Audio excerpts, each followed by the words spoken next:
the Sportback. Audi speak for 5 doors, a configuration in which this A3 becomes very desirable indeed, especially so in this improved guise with its greater efficiency and technology. Sure, for the same money, you could consider buying a bigger car from a lesser brand, but after trying this one, Audi hopes that you won't want to.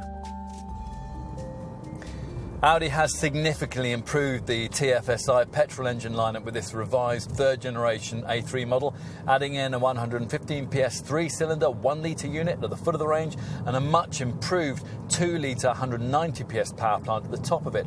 In between these two options, the clever 1.4 litre cylinder-on-demand derivative that can work with either 2 or 4 cylinders, depending on throttle load, is carried over from before, but it's had its output boosted by 10 PS to 150 PS.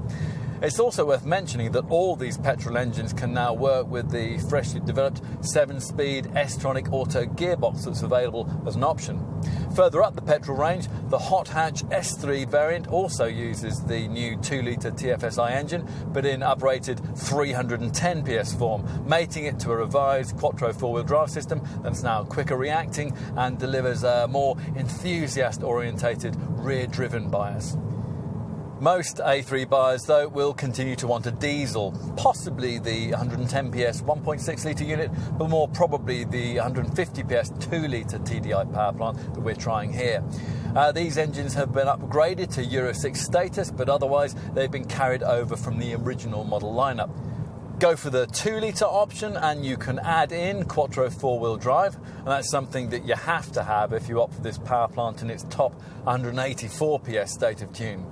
As for handling, well, the light, stiff MQB chassis continues to make this car feel quite agile, and you can vary its handling responses if you get yourself an example fitted with the Audi Drive Select vehicle dynamic system. Ultimately, though, the key attributes of mainstream A3 models lie in their supple standards of ride and exemplary refinement.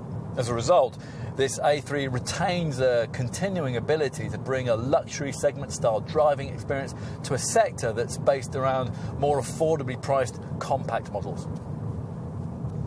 As was Audi's intention, this 5-door Sportback looks a little more mature, a little more grown up than its 3-door counterpart. Well, the changes made to this revised model are primarily focused on the front end, where the familiar single-frame grille is now wider, more sharply contoured. The headlamps that flank it are flatter and more distinctive than before, with more modern xenon lighting replacing the old halogen units. Time to take a seat inside, and the cabin quality you'll find there really sets this car apart at its price point, with a really premium feeling of quality and class.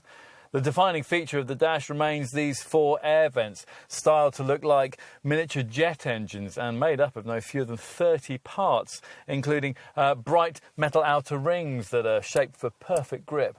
The 2 central vents sit above a smarter panel of ventilation controls, now has a piano black finish, plus there's a restyled 3-spoke leather-trimmed steering wheel.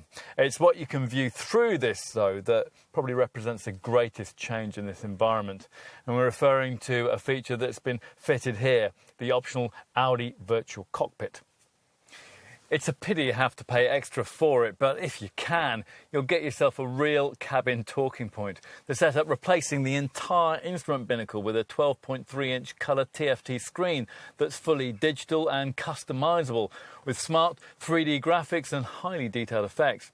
Anything this setup can't tell you will almost certainly be covered by the slimline MMI infotainment display that glides out from the top of the dashboard to deal with audio, informational and phone-orientated functions that you can prompt via this chrome-edged rotary controller in front of the gear stick.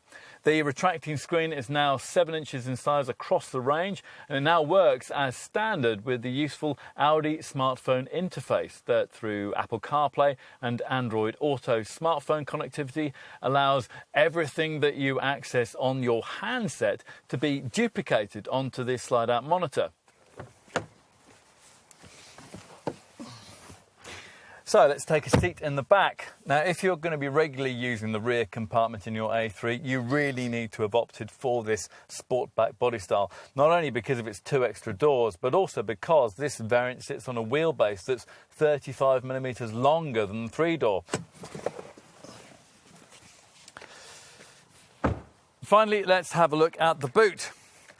365 litres in size in the 3-door model and 380 litres if you go for this slightly lengthier Sportback variant. The Audi A3 was the model that invented the premium compact sector way back in 1996, and since then almost all the cars sold in this segment have had 5 doors. Vital then that this important Ingolstadt model should be at its most desirable in this form. In many ways it is. Like the 3-door A3 variant, this Sportback is light in bulk, heavy in technology, and as at home in Belgravia as it is in Brixton. And as with that model, the interior is where this design really strides apart. You could be in a luxury car. You certainly wouldn't think that you were in a run-of-the-mill, Focus-sized family hatchback. And for not a huge amount more than you pay for one of those, this car brings a touch of class to the compact segment, which is, of course, why so many people want one.